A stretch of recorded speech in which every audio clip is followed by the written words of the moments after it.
Hello मित्रांनो, मी राम आणि स्वागत आहे तुमचं माझ्या नवीन व्लॉग मध्ये. आजच्या व्लॉग मध्ये आम्ही निघालेलो आहोत सोलापूर, बाळेखंडोबा, अक्कलकोट, स्वामी समर्थांना आणि तुळजापूर तुळजाभवानी मातेला. तर सकाळीच आम्ही लवकर सर्व काही पॅक करून बॅग्स वगैरे भरून 6:30च्या आसपास निघालोत. आम्ही सर्वजण सकाळी लवकर उठून सर्व काही आवरून सोलापूरच्या दिशेने निघालोत. सकाळच्या वातावरणामध्ये खूप छान असा प्रवास होतो आणि रस्ता लवकर कटतो, त्यामुळे आम्ही निघालो. गाडीचे सगळं काही बघितलं, पेट्रोलची टाकी वगैरे फुल करून मस्तपैकी टायरांची हवा वगैरे सुद्धा चेक करून प्रवासाचा आनंद घेत घेत आम्ही निघालो. लातूरच्या पुढे आलात, औसा फाट्यावर एका ठिकाणी नाश्ता करायला थांबलात.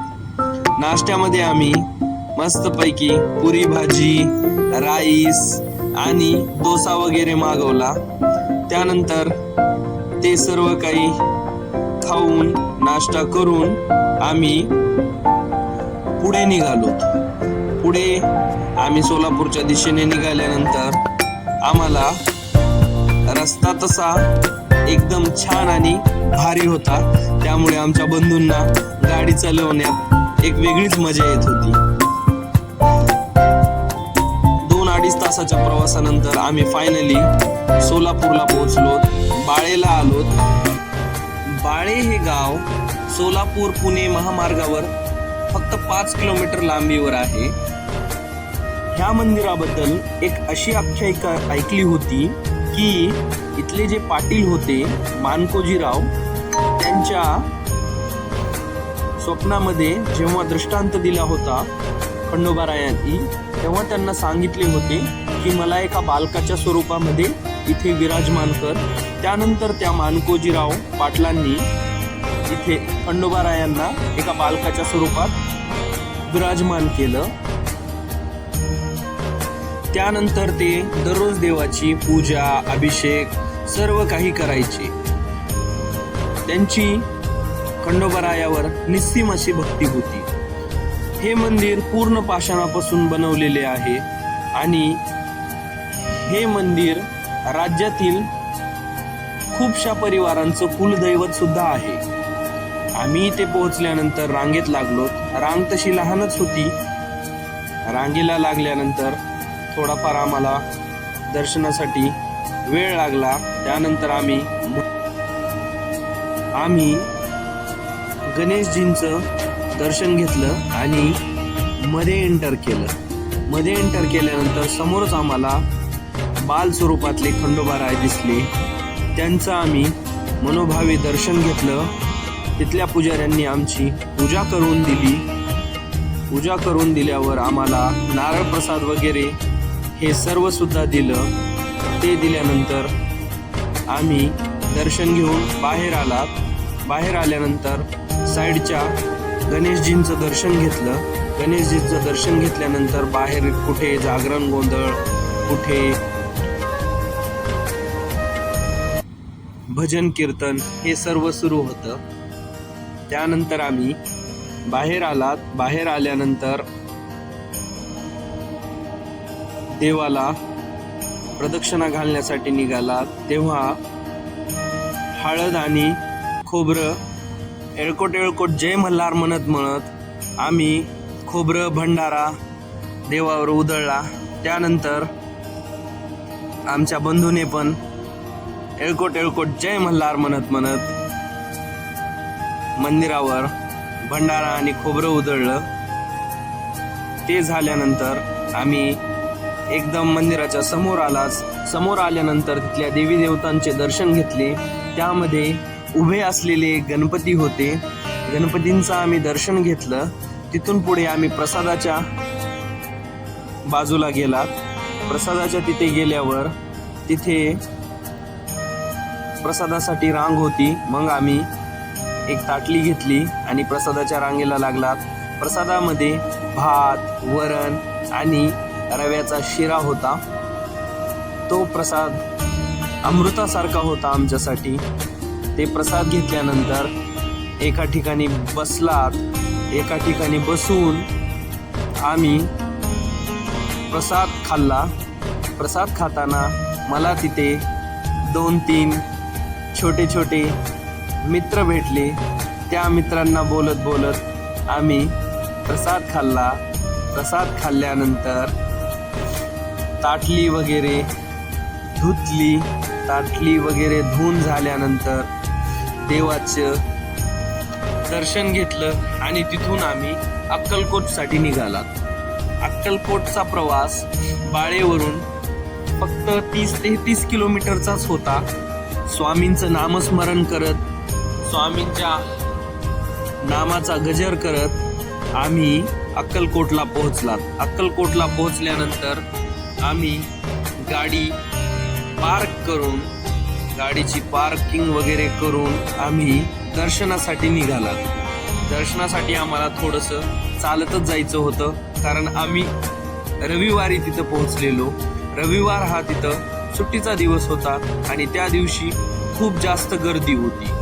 गर्दीमुळे आम्हाला गाडीसुद्धा थोडी लांबच पार्क करावी लागली. तिथून आम्ही दर्शनाच्या रांगेसाठी निघालात. असंख्य अशी गर्दी होती तिथं. त्या गर्दीत स्वामींचं नामस्मरण करत आम्ही पुढे निघालात. पुढे निघाल्यानंतर तसे आम्ही अक्कलकोटमध्ये जेव्हा आलात तेव्हा खूप थकलेला होतात आणि खूप त्राण आलेला होता. पण जेव्हा इथं पोहोचलात, गाडीच्या खाली पाय ठेवला, अचानकच आमचा सर्व त्राण, आमचा सर्व थकवा निघून गेला आणि आमच्या स्मरणात फक्त एकच गोष्ट होती की आम्हाला स्वामींचं दर्शन घ्यायचंय. आम्ही मंदिराच्या उजव्या बाजूस आलात आणि दर्शन रांगेला लागला. रविवार असल्यामुळे खूपच जास्त गर्दी होती इथे. मग दर्शन रांगेत लागलात.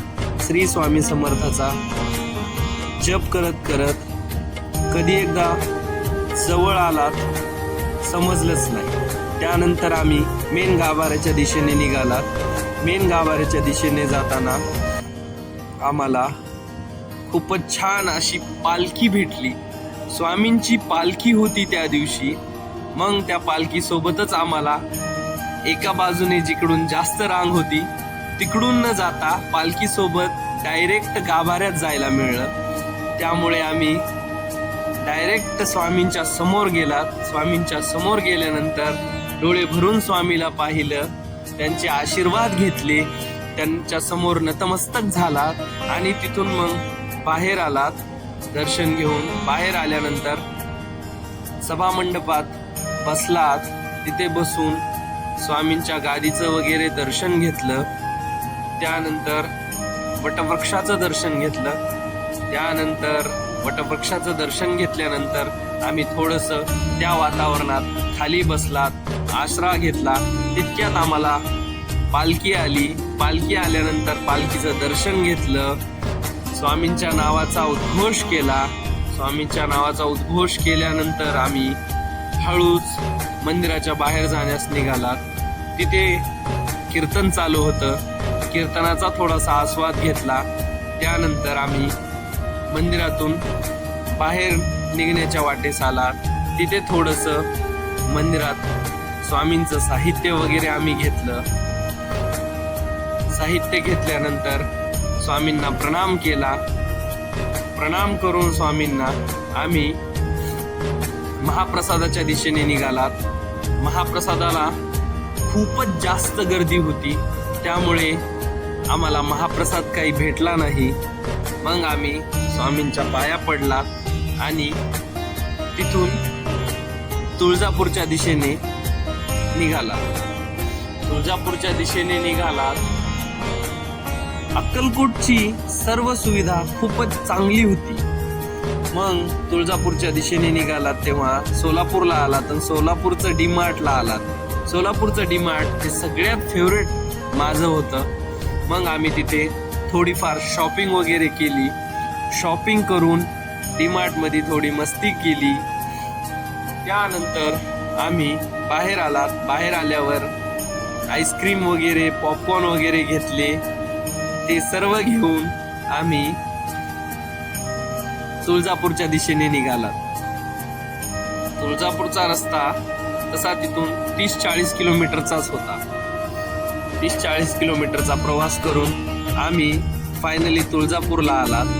तुळजापूरला आल्यानंतर मंदिराच्या मागच्या बाजूने आम्ही तुळजापूरमध्ये एंटर केलं. त्यानंतर रूमवर जाऊन आराम केला आणि थोड्या वेळानंतर आम्ही मंदिरच्या परिसरात आलात. मंदिरच्या परिसरात आल्यानंतर मी माझ्या पुतणीसोबत थोडीशी धमाल केली. धमाल केल्यानंतर आमचे बंधू आणि आई हे दोघं शॉपिंग करत होते. मी गणेशजींचं दर्शन घेतलं. गणेशजींचं दर्शन घेतल्यानंतर आम्ही हॉटेल कामतमध्ये जेवायला आलो. तिथे आम्ही छानपैकी काजू पनीर घेतलं, शेवभाजी घेतली आणि डाळ तडका घेतला. त्यानंतर आम्ही तिथे बसून सर्वांनी पोटभर जेवण केलं. पोटभर जेवण केल्यानंतर आम्ही तिथून बाहेर आलो. बाहेर आल्यानंतर रूमवर गेलो. रूमवर जाऊन आराम केला. रूमवर जाऊन आराम केल्यानंतर आम्ही सकाळी 2:30-3च्या आसपास उठलो. मी आणि आई उठलो, पाणी वगैरे ठेवलं आणि आंघोळी केल्या. सर्वांनी आंघोळी वगैरे केल्या. आम्ही तयार झालो कारण आमचा अभिषेक होता, भोगी अभिषेक.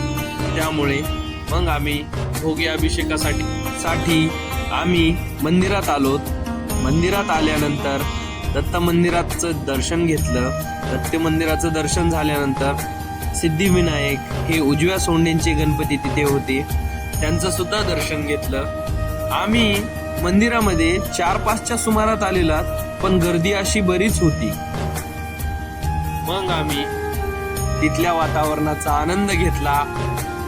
तुळजाभवानी मातेचा गजर करत करत तिथलं सर्व काही आपल्या मोबाईलच्या कॅमेऱ्यामध्ये कैद करत करत आम्ही उजव्या बाजूने जिकडे भोगी अभिषेकाची लाईन होती त्या बाजूला आलात. तिथून मग आम्ही भोगी अभिषेकाच्या लाईनला लागलात. लाईन तशी बरीच लांब लागलेली होती. मग आम्ही लाईनला लागलात. तिथे आमचे भोगी अभिषेकाचे ज्या पावत्या होत्या त्या आम्ही तिथल्या कर्मचाऱ्यांना दाखवल्या. मग त्यांनी आम्हाला मध्ये सोडलं. मध्ये सोडल्यानंतर आम्ही भोगी अभिषेकाच्या लाईनला लागलात. लाईनला लागल्यानंतर काही वेळ लाईन जागच्या जागीच होती कारण भोगी अभिषेक सुरू झालेले नव्हते. त्यानंतर भोगी अभिषेक सुरू झाले आणि थोडी थोडी आमची लाईन ही पुढे सरकत होती. सकाळी 3-4ला आम्ही लाईनला लागलेले. 7च्या आसपास आम्ही थोडे पुढे सरकलो. पुढे सरकल्यानंतर आम्ही आमचे उपाध्याय आले. आमचे उपाध्याय आल्यानंतर त्यांना सर्व अभिषेकाचं साहित्य वगैरे एकत्रित करून सर्व व्यवस्था केली आणि आम्ही फायनली गाभाऱ्यामध्ये पोहोचलो. गाभाऱ्यामध्ये पोहोचल्यानंतर लाईनने जेव्हा आम्ही समोर लागलो तेव्हा तिथे एकदा आमच्या पावतीचं वगैरे व्हेरिफिकेशन झालं. त्यानंतर आम्ही तिथल्या नवदुर्गेचं दर्शन घेतलं. नवदुर्गेचं दर्शन घेतल्यानंतर एकदम देवीच्या समोर आलो. तिथे आम्हाला कॅमेरा बंद करावा लागला. तिथे मग आम्ही देवीचा अभिषेक केला. अभिषेक केल्यानंतर बाहेर आलो. बाहेर आल्यानंतर मोठ्या टीव्हीवर तुळजाभवानी मातेचं शृंगार दर्शन चालू होतं. त्याचं दर्शन आम्ही घेतलं. मग त्यानंतर उपाध्यायाने आमची बाहेर पूजा करवून घेतली. पूजा करताना त्यांना खूपच आम्हाला असं मनातून हृदय भरून येत होतं, गदगद होत होतं. त्यानंतर आम्ही सर्वांनी पूजा करून घेतली. पूजा झाल्यानंतर तिथलं पुष्प जवळ घेतलं. पुष्प जवळ घेतल्यानंतर सर्व काही छान असं आमचं दर्शन, पूजा, अभिषेक हे सर्व झालं. ते सर्व झाल्यानंतर आम्ही देवीचं साष्टांग प्रणिपात करून दर्शन घेतलं. तिथला आम्हाला पंचामृत प्रसाद हे सर्व भेटला. त्यानंतर आमच्या उपाध्यायांनी आमचे भंडारा वगैरे लावून कृतार्थ केलं. ते सर्व झाल्यानंतर आम्ही मंदिराच्या परिसरात बसलो. थोडे वेळ बसणं झाल्यानंतर आम्ही मंदिरातून बाहेर आलो. बाहेर आल्यानंतर मंदिरातून बाहेर निघालो. बाहेर निघाल्यानंतर आदिमाया आदिशक्ती मातंगी देवीचं दर्शन घेतलं. आदिमाया आदिशक्ती मातंगी देवीचं दर्शन घेतल्यानंतर आम्ही तिथून पुढे निघालो. तिथून पुढे निघाल्यानंतर तिथे महादेवांचं सुद्धा आम्ही दर्शन घेतलं. महादेवांचं दर्शन झाल्यानंतर मंदिराच्या मागच्या बाजूने बाहेर आलो. बाहेर आल्यानंतर आम्ही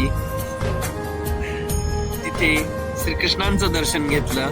तिथून मग आम्ही एका टपरीवर चहा पिण्यासाठी थांबलो. चहा झाल्यानंतर नैवेद्य वगैरे घेऊन आम्ही पुन्हा मंदिरला आलो.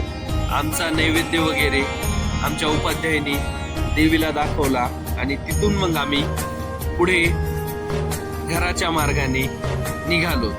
देवींचा आशीर्वाद वगैरे घेतला.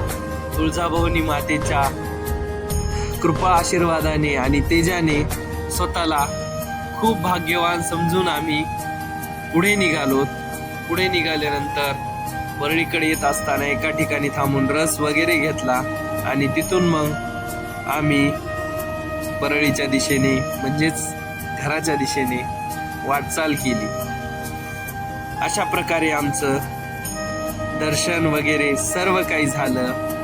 तर भेटूया आपण माझ्या नेक्स्ट ब्लॉगमध्ये. तोपर्यंत आई तुळजाभवानी माता की जय. राधे राधे. स्वामी समर्थ महाराज की जय. खंडोबाराया बळ देवो आणि प्रयत्नांना यश देवो हीच प्रार्थना.